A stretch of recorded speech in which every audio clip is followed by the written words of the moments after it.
¿Cómo están, hermanos? Aquí desde Querétaro, otra vez saludándoles, esperando que le estén pasando muy bien con sus familias, que estén bendecidos por el Señor. Y pues vamos a continuar con nuestro tema en Romanos 11. Ya vimos el remanente de Israel como primer tema. Y hoy, con la ayuda del Señor, vamos a ver el tema 2. Vamos a ver que pues esta palabra que el Señor permite que tengamos esta mañana donde nos habla acerca de la salvación de los gentiles. Ustedes recordarán cómo por primera ocasión Dios abrió la predicación del Evangelio a los gentiles en casa de Cornelio, el centurión. Sí, bueno, después de esto pues viene una bendición grande para todos nosotros, los que no somos judíos, el pueblo gentil. Y yo me pregunto cuántos gentiles antes de esta experiencia maravillosa pues se habrán perdido y que no estuvieron dentro del plan soberano del Señor. Y pues fue hasta este momento, ¿verdad?, donde cae el Espíritu Santo y los apóstoles se sorprenden y ven de qué manera pues cayó el Espíritu de Dios, como la primera ocasión cuando ellos tuvieron la experiencia en Pentecostés. De manera que en este tema 2, la salvación de los gentiles, corresponde a los textos del capítulo 11. Aquí los tendremos, capítulo 11, versículos del 11 al 24. Que ahí está expuesto el Coliseo Romano, ¿verdad? Que fue pues, en aquellos días el lugar de atracción para todo el pueblo de Roma. Y veían desfilar los ejércitos, las competencias olímpicas, las luchas a muerte, los gladiadores, así como la muerte de los mártires ofrecidos a los dioses paganos, muriendo por el Señor. Bueno, de manera que vamos a empezar con este tema 2. Lo encontramos, ahí abran sus Biblias, por favor, en el versículo 11. Y vamos a ver en esta ocasión, otra vez, Pablo preguntando, ahí en el versículo 11, y dice, ¿verdad? Digo pues, han tropezado los de Israel para que cayesen. O sea, el criterio pues teológico común al ver que eh, pues Israel pasó por los juicios, ¿verdad?, divinos a través desde que salió de Egipto, fueron librados de los juicios que cayeron sobre Egipto y después se hicieron acreedores a muchos juicios. Y su problema fue siempre por haber querido ser justificados por las obras de la ley y no por la justicia de Dios que les predicó a través de los profetas. Y como hemos visto en todos Romanos, el pueblo de Israel desecha la justicia de Dios y al querer ser justificados por las obras, si ustedes leen después de Deuteronomio 28, van a ver ahí todas las maldiciones que vendrían a aquellos que quisieran ser justificados por las obras y al faltar solamente con un solo mandato que ellos transgredieran, se harían culpables a las maldiciones de la ley. Y cuando ustedes ven la historia de Israel, pues van a ver una cantidad de maldiciones que les acarrió precisamente esta rebeldía, este estar continuamente oponiéndose y contradiciendo la palabra y la voluntad de Dios en sus vidas. De manera que entonces dice, han tropezado los de Israel para que cayesen. O sea, no es un tropiezo definitivo, ¿no? Como ha sucedido a mucha gente. Ustedes recordarán en la línea de la simiente de la serpiente, hay cantidad de gente que después de tropezar en sus pecados, pues se perdieron eternamente. Pero dice Pablo acá, dice en ninguna manera. ¿Sí? En ninguna manera, o sea, no, esto no ha sido definitivo para Israel. Pero ya que ellos cayeron y ya que Dios es un Dios que siempre lo vemos sacar, ¿verdad?, de lo malo en su soberanía, en su bendita misericordia, Dios ha sacado bendiciones de la gente que está caída, de la gente que ha transgredido, de gente como Judas que entregó al Señor Jesucristo y que sin embargo al hacer esto, pues Dios, ¿verdad? Pues, en su soberanía divina, en su sabiduría infinita, Él pudo pues anticiparse a todo esto y levantó como a Faraón, como dicen Romanos, que leímos, los levantó de ejemplo para mostrar en ellos su poder. Entonces, en este caso, esto pasó también en el caso de Israel. Israel sí tropieza en sus pecados, en su rebeldía, pero son amados por causa de los padres, por causa de las promesas que hemos leído algunos salmos, de cómo Dios había prometido pues siempre estar con ellos y sacarlos y ayudarlos.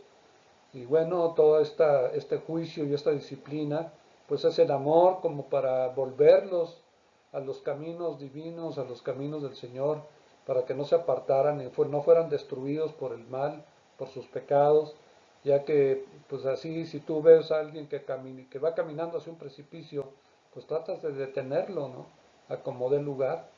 O a tu hijo que chiquito que quiere agarrar la estufa, cosas calientes, pues hace lo que se necesite pues para impedírselo. Y sin embargo, pues bueno, en un momento que Israel pues tuvo esa decisión de seguir la justicia propia y buscar a través de la ley la justicia para su salvación, pues entonces Dios tuvo que permitir juicios precisamente para que ellos se volvieran a los caminos verdaderos de la palabra de Dios, ¿no? Y de estar desviados de esos caminos de perdición, pues pudieran ser salvados, como dice Pablo, por si acaso pudieran salvarse algunos de ellos. Pero vean algunas de las cosas que sucedieron con esta transgresión de Israel. Dice que por su transgresión, ¿qué cosa vino? ¿Qué cosa? Dice qué cosa tan maravillosa logró Dios a través de esta obra de rebeldía, a través de esta transgresión del pueblo de Israel. Pues ni más ni menos que tú y yo fuimos salvos y todos nuestros familiares, nuestros hijos, todos los que veremos en la eternidad, escogidos por Dios, que fueron en la soberanía divina de Dios, objeto de su gracia y de su misericordia. Entonces vino la salvación a los gentiles. O sea, esto Dios también fue algo que, pues en su plan divino, eterno, cuando Él planificó todo antes de la fundación del mundo, lo hizo para provocarlos a celos, o sea, que ellos vieran al ver cómo los gentiles recibían la palabra de Dios y su conversión y los milagros y las maravillas que Dios hacía a través de ellos, cómo asombraban al pueblo de Israel, pues se llenaban de celos los fariseos y cuántas veces por celos, desde comenzando con el mismo Señor Jesucristo, por celos y envidia, pues lo entregaron, a pesar de que Pilato nunca encontró nada de qué acusarlo, menos de matarlo. Sin embargo, los celos, ¿verdad? Y la envidia, la ira demoníaca que había en todos esos religiosos, religión pero sin Dios, una religión muerta, pues no podía producir más que muerte. Y entonces esto, ¿verdad? Trajo a celos, provocó a celos a muchos de ellos.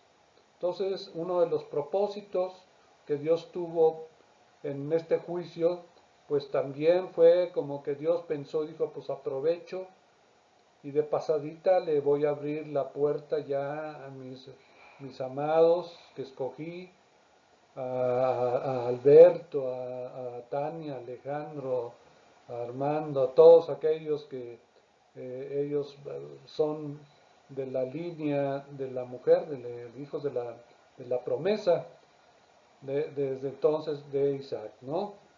Entonces, vemos cómo estos gentiles, en este capítulo vamos a leer de cómo estos gentiles van a ser pues parte de este plan de Dios para salvación de Israel. Y bueno, aquí vemos cómo en este subtema que le hemos puesto a los dos olivos, el tema es la salvación de los gentiles, y en el subtema número 1, aquí vamos a ver lo que en muchas congregaciones mesiánicas cristianas, pues enfatizan mucho esta enseñanza acerca de los dos olivos, ¿verdad? Que está en Zacarías capítulo 4. Léanlo después en su casa, muy interesante, ¿verdad? Habla de esta visión que tuvo el profeta Zacarías, de estos dos olivos. Bueno, acá ya ellos dicen que es, la casa de Israel, la casa de Benjamín, pero en realidad estos dos olivos, bueno, creo yo que simbolizan la unión del pueblo creyente de Israel con el pueblo gentil. Recordarán como Jesús decía: aún tengo otras ovejas de otro redil que tengo que todavía traerlas al rebaño. Entonces los gentiles y el otro pueblo de Israel, ¿verdad?, que simbolizan los dos olivos, que esto cuando estudiemos Apocalipsis verán cómo se habla de que estarán en la época de la tribulación los dos testigos, y que tienen relación precisamente con mucho de lo que aquí en Zacarías comenta el profeta. Yo creo que los dos testigos, pues también se ha debatido mucho acerca de quién serán, si será Abraham, y será Elías o Moisés, pero yo pienso que más bien los dos testigos son un profeta de parte del pueblo gentil y otro profeta de parte del pueblo de Israel. Desde luego será un israelita convertido, ¿no? Así como los 144,000 judíos que estarán de 12,000 de cada tribu en la tribulación. Yo creo que también estos 144,000 son judíos creyentes, judíos cristianos, judíos pues mesiánicos, de manera que si tú quieres hacerte mesiánico, pues bueno, tal vez te quedes en la tribulación aquí con los otros, con la otra parte de los 144,000, a testificar en medio de la tribulación. Pero si te quieres quedar mejor con el pueblo cristiano y irte en el rapto, pues bueno, es algo que tú decidirás, ¿verdad? Ok, entonces esta parte que habla de los dos olivos está aquí en estos versículos, del versículo 11 al versículo 24. Y vamos a ver entonces algunos de los textos de los que habla aquí ya la palabra. Y veamos, ¿verdad?, cómo acá en principio dice el versículo 12: y si su transgresión, de la que está hablando Pablo, de la transgresión de Israel, es la riqueza del mundo gentil, y su defección es la palabra griega yetema con J y doble T, getema o yetema, que se usa de la pérdida sufrida por la nación judía, esa pérdida por haber rechazado los testimonios de Dios, haber rechazado al Mesías, al Hijo de Dios, y haber rechazado el Evangelio que Dios les había pues dado, ¿verdad?, para que ellos a través de ese Evangelio pudieran conocerlo y recibieran la justicia divina que es por la fe en Jesús. Y eso es la referencia no solo entonces a la pérdida nacional que tuvieron, sino también a la pérdida en lo espiritual. O sea, imagínense la pérdida espiritual debido a esto, ¿no? Entonces habla aquí de su defección, la defección que tuvo Israel, esta pérdida en las cosas materiales y en las cosas espirituales. Dice también, es la riqueza de los gentiles, cuanto más su plena restauración. Esta palabra también que se han escrito y se han predicado mucho acerca de la restauración del tabernáculo de David en Hechos 17 y otros, pues es la palabra griega pleroma, así como suena pleroma. que quiere decir una plenitud de bendición. Aquí está diciendo Pablo que su restauración, ¿verdad? Esto va a ser su plena restauración, porque Israel va a ser restaurado, hermanos.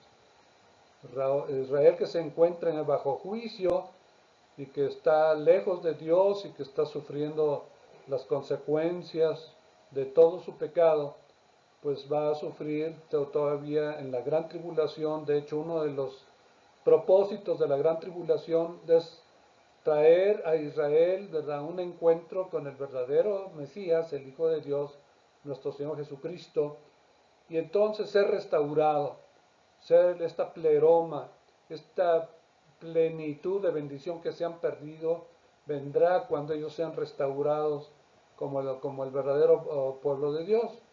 Entonces, pues esto es una profecía para los tiempos de la gran tribulación.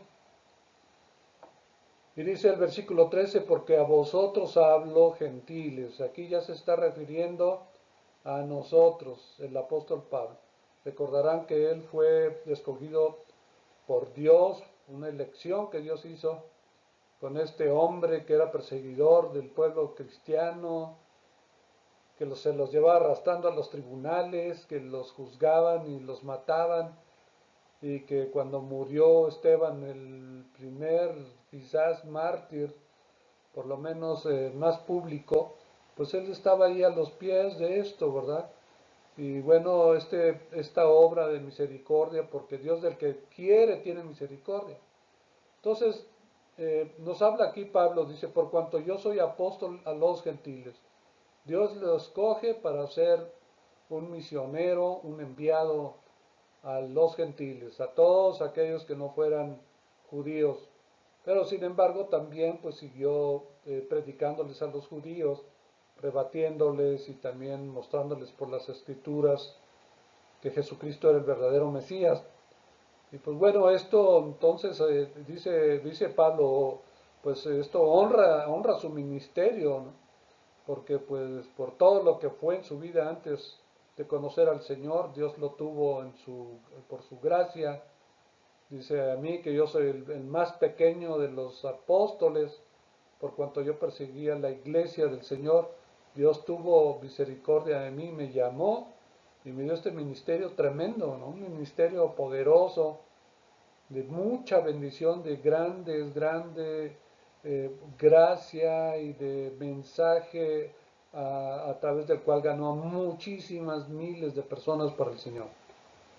Dice, por si en alguna manera, o sea, si está Pablo consciente de que esto es así, sin embargo, esta alguna manera, o sea, él sabía que era el propósito de Dios, que estaba dentro de los planes, quizás no se podía explicar de qué manera Dios iba a hacer todo, algo de lo que él hacía, era pues tratando de provocar a celos, o sea, era el apóstol Pablo que está tratando al estar ya, al haberse negado los judíos a escucharlos, pues se volvió a los gentiles. Y cuando vieron esto, pues dijeron, órale, este cuate, que sabían que Pablo había sido discipulado a los pies de Gamaliel, uno de los principales fariseos, maestro de maestros entre los fariseos, y Pablo fue discipulado por Gamaliel. Entonces cuando veían, ay, uno de los discípulos de Gamaliel, quizás de entre los más célebres, ahora se ha vuelto a los gentiles y les predica a este Cristo al que ellos desecharon, al que pues por testimonio falso lo entregaron a muerte, etcétera, etcétera. Entonces esto traía pues celos y envidia a todos los religiosos, ¿no? A los escribas, a los fariseos, a todos aquellos que estaban pues en este lugar, ¿verdad?, de eminencia religiosa. Provocarlos a celos a los de mi sangre. Ya vimos siempre la carga de Pablo por su pueblo de Israel, lo vimos, como dice, hermanos, ciertamente el anhelo de mi corazón y mi oración a Dios es para salvación, ¿no? Y como él prefería, de alguna manera, pues también dice en el capítulo 9, tengo gran tristeza y continuo dolor en mi corazón, porque desearía yo mismo ser anatema, separado de Cristo por amor a mis hermanos, los que son mis parientes según la carne, ¿no? Entonces este celo y esta carga que tiene por un lado pues los judíos, ¿verdad? En sus celos que tenían ya porque Pablo les está predicando a los gentiles, y la carga que Pablo siente todavía por los judíos, pues bueno, él está como que expectante de qué es lo que va a hacer Dios a través de esto, ¿no? ¿Verdad? Una jugada magistral de Dios para llevar a cabo la salvación de los judíos. Y dice aquí Pablo, bueno, si en alguna manera, provocándolos a celos, pues pudiera ser salvos a alguno de ellos. ¿Por qué? Porque se acercaban seguramente a escuchar. Ahí iban llenos de envidia, de ira y de enojo y de celos. A ver qué les está enseñando, a ver si está hablando algo en contra de nuestros principios, de nuestra ley, en contra de Moisés. Como fue como acusaron, recordarán al Señor Jesucristo, ¿no? De manera que acá en el versículo 5 habla entonces de una exclusión. Y bueno, también estos celos que también la escritura habla por ejemplo, en Romanos 10:19, recordarán cuando también dijo Pablo, no ha conocido esto Israel, primeramente en Moisés, cuando Dios profetizó a través de Moisés, cuando dijo Dios provocaré a celos con un pueblo que no es pueblo. Recuerden, esto viene desde entonces. Con pueblo insensato os provocará a ira. O sea, para los judíos, los gentiles eran insensatos, eran menos que un animal. Los consideraban, los tenían en un grado superlativamente grande de ignorancia, de faltos de todo lo que ellos en sus maneras según de vivir, los cuales en el capítulo 24 Jesús da un perfil muy claro de lo que son los fariseos. Vemos otro texto en Romanos que leímos aquí en el 11, como ha tropezado, dice, ha tropezado Israel para que cayesen. Pues no, de ninguna manera, sino que estamos viendo acá de qué forma también en el versículo 14 está tratando los Pablos de llevarlos a un celo religioso, ¿no? Que se acerquen de esta manera a escuchar, y al escuchar, como la fe viene por el oír, pues bueno, Pablo calculaba que iba a ser salvos a algunos de ellos. A esto viene. Entonces, aquí en el versículo 15 dice la exclusión de Israel, pues es en efecto provisional. Esta exclusión de Israel es provisional, porque de aquí a que también venga la plena restauración de Israel, pues bueno, esta es una exclusión provisional que finalmente no es definitiva. Pues paradójicamente va a servir para los designios del Señor, ¿no? Para los designios salvíficos de Dios hacia la humanidad, de a todos aquellos gentiles que se convirtieran, ¿no? Y también no solamente de los gentiles, sino también muchos de Israel. Ahora dice, ¿qué será su admisión sino vida de entre los muertos?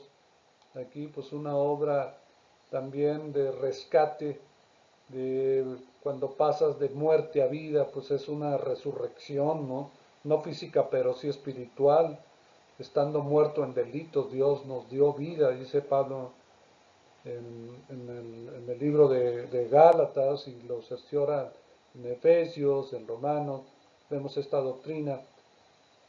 Y ya del versículo 16 dice, bueno, si las primicias son santas, estas primicias, bueno, hay quienes estiman que estas primicias de las que está hablando aquí Pablo son Abraham, Isaac y Jacob, ¿verdad? En aquellos en quienes comenzó una obra también a través de la cual viene toda la descendencia del Mesías, toda la línea de la mujer. Comienza la historia de Israel de una forma ya salvífica, ya Dios inicia con Isaac, el hijo de la promesa, con Jacob, y después la raíz de la que habla aquí Pablo en versículo 16. Si las primicias son santas, también lo es la masa restante. Y si la raíz es santa, pues también lo son las ramas. Entonces esta raíz, la raíz de Isaí, ustedes descubren, ¿verdad? Y vemos en la escritura, pues que es Cristo, ¿no? Y la figura que habla aquí de que la masa restante, habla de una masa, ustedes recuerdan, el jalá es un pan, así se llama en hebreo, el pan que hornean las mujeres en los Shabbat. En los Shabbat, eso de las 4 de la tarde, ya las casas judías empiezan a oler a un pan horneado riquísima, se llama jalá. Y esta figura que Pablo usa aquí es la de la mujer judía que prepara cada sexto día de la semana, o sea, el viernes, antes de la caída del sol, eso de las 6 de la tarde, y muchos ya desde antes, ¿no? Preparan, si son varios los que van a participar, pues tiene que tener más tiempo la esposa, ¿no? Del rabino o del papá judío para la familia, y para que este pan sea ritualmente válido para el uso del Shabbat, la mujer tiene que separar una parte de la masa del pan, o sea, corta un pedazo de esta, de cuenta una telera grandota, un bolillo o una baguette grandota, más o menos es así, ese tipo el, el, eh, el jalá, y entonces corta un pedazo de pan y antes de ponerla al horno, hace una bendición, en hebreo la palabra brajá, dice, da una bendición, una brajá en hebreo, y entonces generalmente en aquella época se le entregaban al sacerdote, ahora se le entregan pues simbólicamente solamente si no está un rabino, a un líder o al padre de familia, pero la mujer le entregaba al sacerdote para el uso del templo, para los panes de la presencia, de la propiciación. Y solamente así se podía y se puede comer el pan para el Shabbat. Por tanto, lo que santifica el resto de la masa es la primicia que se toma de ella. Entonces dice, si las primicias son santas, también es la masa restante. Si del pedazo que arrancaron de ese jalá, de ese pan, pues que es un pan santo, esa es la primicia, que muchos lo simbolizan con Abraham, Isaac y Jacob. Y aquí las primicias, también vemos en Corintios que a Cristo se le llama Cristo las primicias. Cuando habla del desarrollo del plan de la resurrección, Pablo dice que primero resucita Cristo, pero pone Cristo las primicias. Entonces, algunos piensan que se está refiriendo a Cristo que fue el primero en nacer de nuevo, él vino de la muerte a la vida y a obtener un cuerpo ya espiritual después de haber sido sacrificado, y otros pues, que son las primicias, los primeros en resucitar, aquellos, ¿verdad?, que después de la muerte de Cristo se convirtieron y nacieron de nuevo, y entonces pues todas esas gentes que los primeros en haber nacido de nuevo serían las primicias, porque Israel en las cosechas, las primicias eran aquellas partes de la cosecha que primeramente levantaban de su cosecha, eran las primicias y esas las entregaban, las ofrendaban, y se le llamó así primicias. Entonces aquí también habla de esta primicia de la masa restante, ¿verdad? Y de la raíz. Dice, y si la raíz es santa, si el Señor Jesucristo es santo, pues también son las ramas. Y esta es una manera simbólica muy hermosa de cómo trata el apóstol Pablo, pues toda esta obra de, de la salvación de los gentiles, esta obra que trae consigo pues la, la obra de los dos olivos. Bueno, entonces vemos el versículo 17, dice el apóstol Pablo, pues si algunas de las ramas fueron desgajadas, y tú siendo olivo silvestre, Wow, o sea, ya acá se están refiriendo a los dos olivos. Vean ustedes entonces que, como dijimos, un olivo es el pueblo de Israel y el otro olivo son los gentiles. Aquí es el olivo gentil. El olivo silvestre, hermanos, es de donde Dios nos sacó.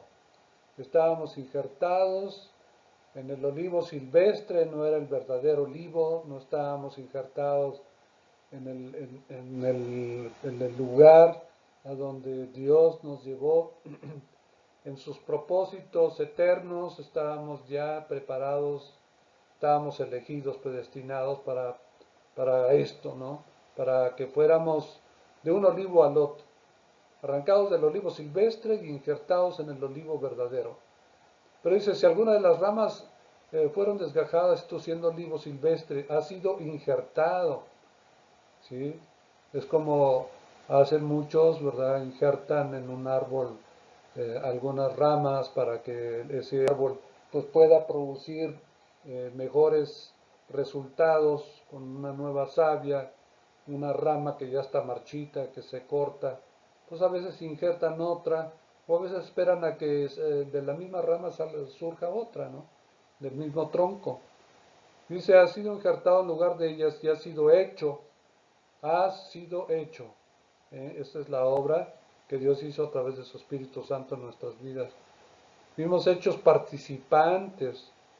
Pedro se refiere a esta participación de la raíz, ¿verdad? Cuando recibimos la naturaleza divina, fuimos engendrados con una nueva alma inmortal por Dios. Juan 13, 1, 13 y 14. Fuimos participantes de la raíz. Ahí cuando nacimos de nuevo, ahí fue cuando participamos de Jesucristo y de la rica savia del olivo. Yo considero que esta rica savia, pues en mucho se parece o es así, pues la palabra de Dios, ¿no? ¿Cuál es la savia del olivo? ¿Qué es lo que alimenta el olivo, que lo mantiene vivo, que lo mantiene frondoso, que lo mantiene y lo cuida y lo protege? Pues es esta la rica savia. Y pues si la palabra de Dios y la obra del Espíritu Santo, pues en todos nosotros, ¿no?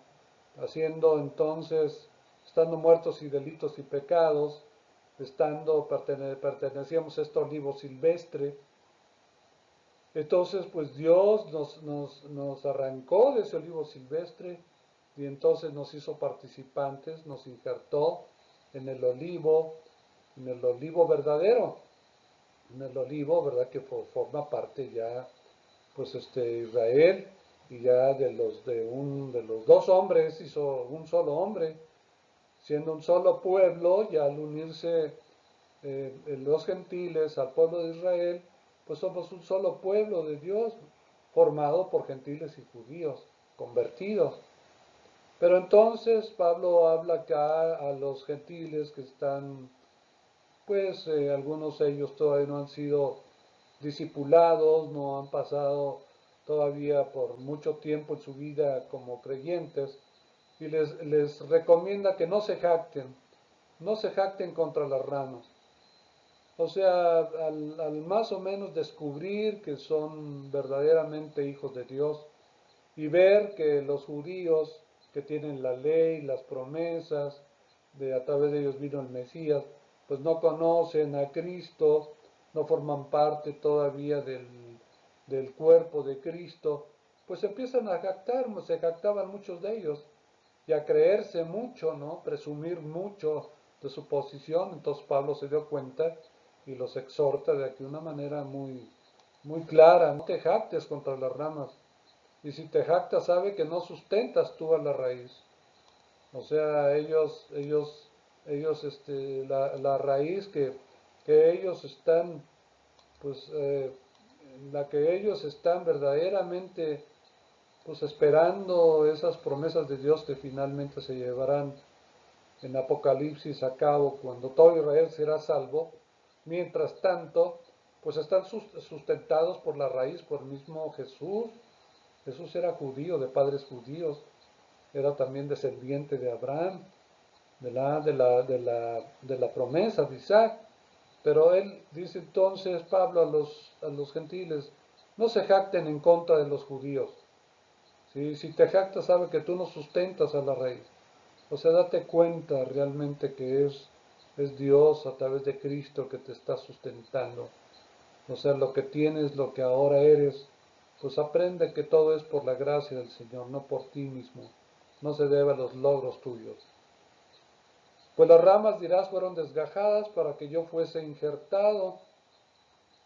Es cierto, dice el versículo 20, pero fíjese bien, ¿por qué otra razón que la que da Pablo aquí? ¿Cuál es la razón por la que Israel, verdad, cayó bajo juicio?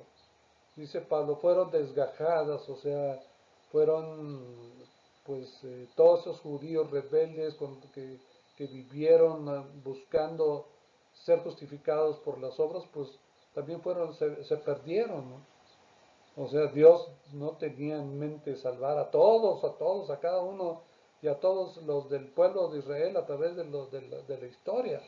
Hubo muchos israelitas que no pertenecían a la descendencia de Abraham, no tenían realmente el esperma divino, sino tenían pues el esperma de Satanás. Por eso Pablo le recordarán que les dijo, no todos los que descienden de Israel son israelitas, ni por ser descendientes de Abraham, todos son hijos. ¿Recordarán eso? Entonces se refiere a esta parte, ¿verdad? Los que fueron en su incredulidad fueron desgajados. Y entonces, ¿verdad? Les dice Pablo, tú por la fe estás en pie, por la fe estás en pie. En 1 Juan dice, ¿quién es el que vence al mundo? ¿O qué es lo que ha vencido al mundo? Nuestra fe. O sea, la fe poderosa, cuando un creyente la conoce y la practica en su vida, pues lo mantendrá siempre en pie. No vas a sufrir antes de que se logre esto, pues sufrirás caídas. Pero una vez que tu fe madura, que tu fe se desarrolla por la palabra de Dios, por el rema de Dios, pues entonces siempre estarás en pie. Pero le dice Pablo, entonces no te ensoberbezcas. Esa soberbia, esa jactancia, no es propia de un hijo de Dios. Esto te descalifica como un obrero, como un instrumento de Dios. Sino teme más bien. ¿Qué debemos de temer? Pues temer, ¿verdad? Estar en una posición a donde pues el mal puede hacer presa de nosotros, el pecado que vuelva otra vez a atarnos, a encadenarnos, a esclavizarnos. Entonces el versículo 21 dice, porque si Dios no perdonó las ramas naturales, a ti tampoco te perdonará. Entonces hay un juicio como en la cena del Señor, dice Pablo, hay gente que muere antes de tiempo, ¿verdad? Gente que en su voluntad, sus designios santos, sabios, Dios designa esto y dice, mira, yo conozco y sé que aunque te trate como te trate, pues tú te vas a mantener en una posición en la que solamente vas a causar deshonor a mi nombre y vas a tropezar a mucha gente, vas a lastimar a mucha gente, tu familia, etcétera. Entonces mejor te llevo antes de tiempo. Entonces esto, ¿verdad? Este perdón, no perdón espiritual, sino perdón de una muerte física, ¿sí? Como recordaron a Ezequías, le aumentó 15 años de vida, porque pues, él era un hombre que se volvió a Dios y que Dios así lo consideró. Entonces, dice esto Pablo en el versículo 21, y bueno,